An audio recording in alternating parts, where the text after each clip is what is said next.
Do you want to gain writing experience? Do you want to make money? Do you want to find out very quickly if erotica is the genre for you? It's the freelance video.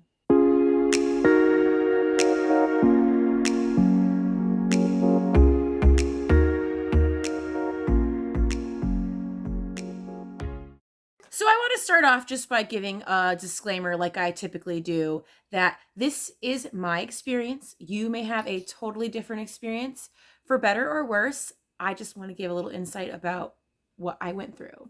I plan on giving you the background of my freelancing experience and then give you some pros and cons, and then you can go off and decide on your own.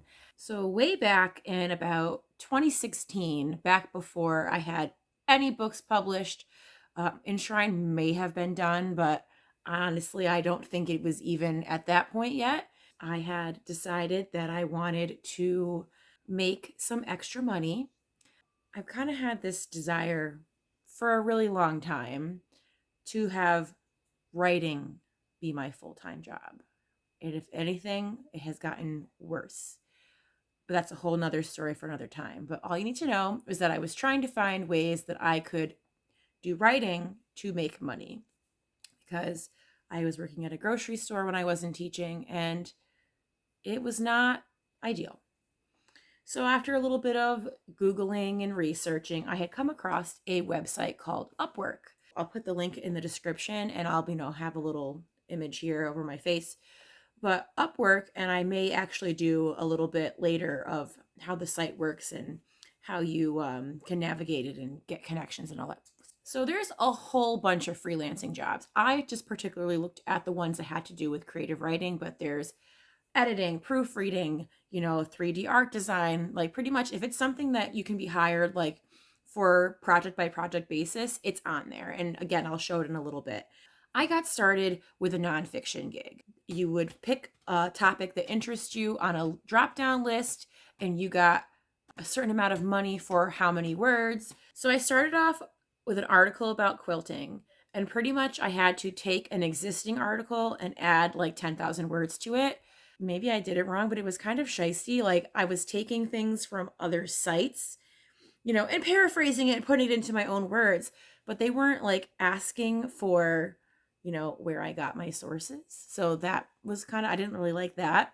But I did a couple of those. I did one about like crystals and body chakras and that sort of thing. I also did one about Beowulf. I don't really remember what I did exactly. Maybe I was like writing like commentary on it. That one almost felt more like a school paper than an article, but it was an easy way.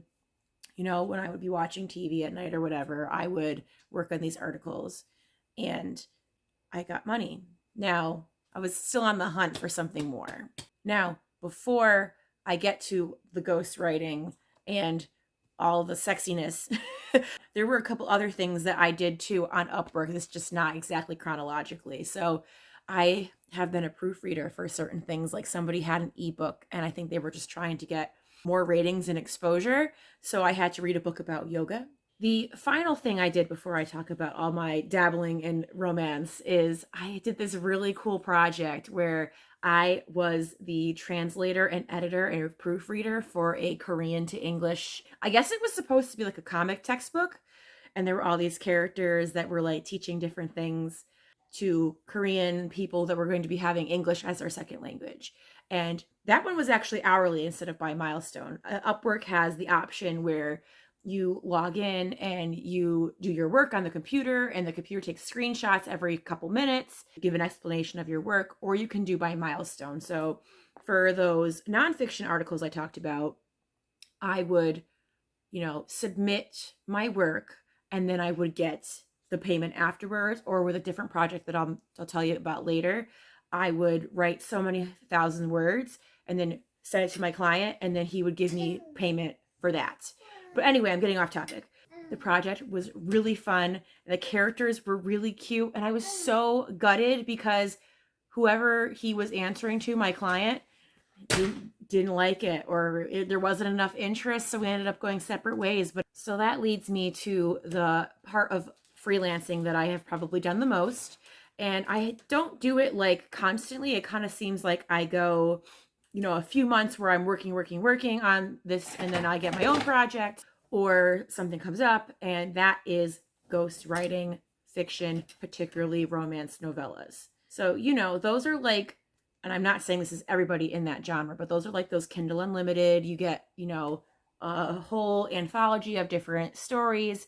The listing would say, long-term work, which that immediately was like, okay, well, long-term work means more money. So, so I would apply for those. And a lot of times it would be like paranormal romance, shifter romance, or native speaker needed.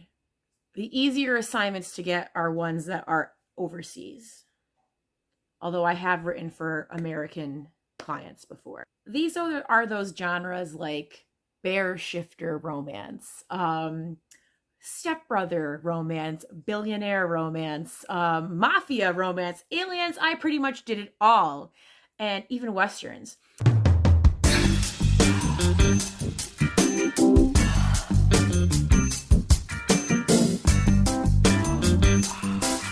Definitely not my usual wheelhouse. And the main takeaway they wanted like, exciting, not plagiarized.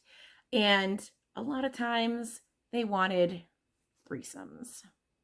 I don't consider myself a prude, but I found out very quickly that writing steamy love scenes is not my forte.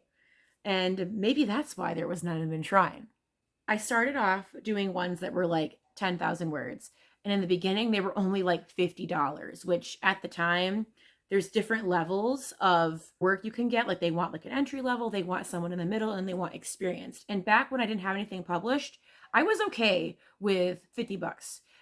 But as time went on, I wanted to be more compensated for my time, and I tried to do harder things. So then it was like $75, and then it was like 150. I would have like 2-3 weeks to write this 10,000 word novella and send it back to my client. I stopped for a little bit because I got my book deal with Enshrine and I was focusing on that. And then I had started Squad Trouble a couple years ago when I got pregnant. It was kind of hard to work at the second job that I had at the grocery store because it was standing around a lot. So I did it again. And then this time it was like intermediate, experience level jobs. And then now I was getting, several $100s for a story. Now, a couple of times I got these jobs, and then sometimes if the client didn't like your writing style or what have you, they could cancel the project. But the nice thing about that is that you will still get compensated. The most recent freelancing job that I did was actually just back in June, right before I restarted this channel. And I was so excited. I actually had gotten a 3-book trilogy, paranormal with vampires, and it was going to be like, oh my God, like $2,000, which was like the most I've ever made. And I don't know if you're like an indie author like me and you're trying to get people to pick up your books and your royalties are small. Sometimes that flat rate is more than you make in an entire year for royalties. So I was so excited about it, and we were collaborating, and it was one of the best clients I've ever had. And then he got sick and the project got called off. So I still got paid for what I had, but unfortunately, those books got tabled. And I kind of wish that I could have gone back and asked for the rights for them back because it was a really good story premise. Like, it wasn't Twilight. So here's like the quickest of overviews for Upwork. Here's my main page, and this is based on the categories that I'm interested in. I can set those in my profile. I have article and blog writing, editing and proofreading, and creative writing. As you can see, like this one says horror, psychological thriller in need of a screenwriter. And it shows you that it's, a fixed price. It's not hourly, and the budget's about $500. Over here is my profile. I won't click all the way on it, but it shows clients that I'm, visible, and that, I'm available. If I had not had that project canceled, I was supposed to be working until about October 1st. So this would have said that I was closed to projects. As I go down, you can see that I had, 7 invitations to interview. I find that if you inquire or respond to those interviews, sometimes you're more likely to get the job. I will say that it seems like they're not always what I'm looking for. I've gotten a couple of fiction things from there, but not all. Let's look If I search for romance, what comes up? And I turned the US only option here too. So first of all, you got a bajillion more jobs. Here you go. Here's one that I was talking about. Multiple romance writers needed, long-term relationship. And then it just says, looking for a native English speaker. If you click on the More tab, it shows you, like the genres they're looking for, how many words it needs to be, some of the requirements. And then if you want to submit a proposal, say by milestone or by project, you could put how much money that you want to get for your project. Typically tell them how long you think the project will take. And then, you upload a cover letter, kind of like, with a job website. You might attach a writing sample, and if they want to follow up with you, they'll message you. All right, so now that I've kind of given you the overview of what I've done, I'm going to give you some pros and cons about why you might want to freelance. If you aren't published, and maybe you're like feeling like maybe you're not quite ready yet, this is a great way to gain experience. These novellas, they're 10,000 words. You can practice your plot building. I feel like my writing improved because I did these freelancing assignments. And I feel like if you do a good job and you get a good review, not only can you get bonuses, but it's going to give other clients a good impression, which is important. I think another really good thing too is it might push you to find genres that you didn't know you liked to do. I really, really enjoyed and kind of found out through doing this that I love to write about college age characters. And I wouldn't have known that if I hadn't freelanced. So I definitely attribute that to my success with that. I also think it's really great to be getting money to be doing something you love. And again, I could get into it's very relevant right now about how I want nothing more than for that to be my full-time job. But at least it made it better for to pay for the different hobbies that I did outside of school or outside of work. Or, if I wanted to buy something, I didn't feel so guilty about it because Catholic school teachers don't make much. All right, so now why don't we discuss the cons? I feel like this one, it's kind of hard because you will put in a lot of time and effort. And it's time and effort that you could be working on your own stuff. And that's why sometimes I step away for a while because I'm like, okay, well, I've written 12 novellas, or I spent a month of my life writing a book that got canceled when I could have been working on, my sci-fi series or Eminence or what have you. So I think, our time is precious. So if you are somebody who really wants to crank out your own titles, this might not be the right avenue for you. I think another thing that can be tricky about Upwork as well is if you are working with clients that are from other countries, there's time differences, and there's also sometimes a language barrier. I felt like the higher my experience level was and the higher the payment was, it seemed to go away. You work really hard and you write this book and it's not yours. You sign it away. So you don't get royalties on that. You get your flat fee and that's it. There's some clients that say they'll put you in the acknowledgement or maybe that they'll change things if you have a long-standing relationship, but I have never gotten one of those. So sometimes it would kill me a little bit to see that a book was doing well in a category if I Googled it and it didn't have my name on it. And I think, like I said, maybe it's because I just recently got, now I wouldn't say burned, but you know what I mean? Like I worked so hard on that first book of that trilogy for him to have to go on hiatus.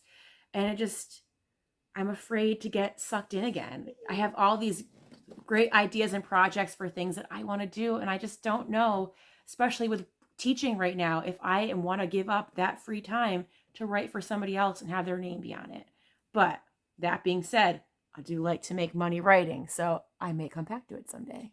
On the other side of the spectrum, I feel like those reviews, like the Western one, I did a Western one time that I don't know why, but it was really popular and people really enjoyed it. And that really gave me the confidence. Like I was like, okay, if this is not my 100% best work, if my heart is not completely invested in this and people are enjoying it, what are they going to think when I finally give them something that I have put my heart and soul in? And that definitely kind of spurred me to continue. I think the biggest con for me, and again, you may feel differently. Some people love to write erotica is it was so painful. It was awkward.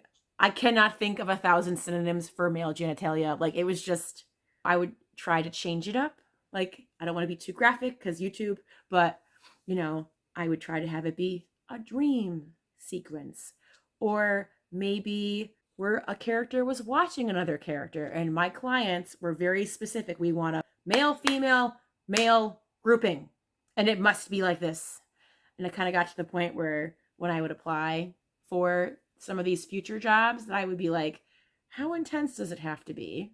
Because, like, don't get me wrong, I'm all about characters being intimate. My new series is going to have it in it. Eminence has it in it. But there's just something about just raw, raunchy. I can't do it. Maybe it's just the kind of person I am. If you can, power to you. So I hope that this video helped. I feel like it got a little bit soapboxy there at the end. And I'm not saying that you shouldn't do it. I'm just saying that we're creatives. We want our work to be meaningful. And if you're okay with getting a flat rate and just having it not be you, then freelancing might be a great option for you. Or there might be another avenue where you can write for a job. And I'm hoping that maybe I'll be able to share a video with you about that soon.